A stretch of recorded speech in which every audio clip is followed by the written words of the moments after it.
পুজো আসলে মনে হয় যে এই বুঝি মানে জামা কাপড় কেনা, খাওয়া দাওয়া, ঘোরাফেরা, আনন্দ করা, হই হুল্লোড় করা, সব কিছু নিয়েই আনন্দ পুজোর 4টে দিনই।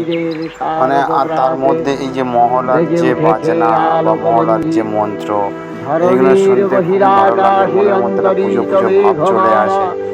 তো যাই হোক, পুজো এসে গেছে, আর বেশি দিন বাকিও নেই, হাতে গোনা হয়তো আর আপনার 3টে মাস থেকে 4টে মাস বাকি। সবাই আনন্দ করবে, আরও আনন্দিত হবে, সবাই আনন্দ করুক।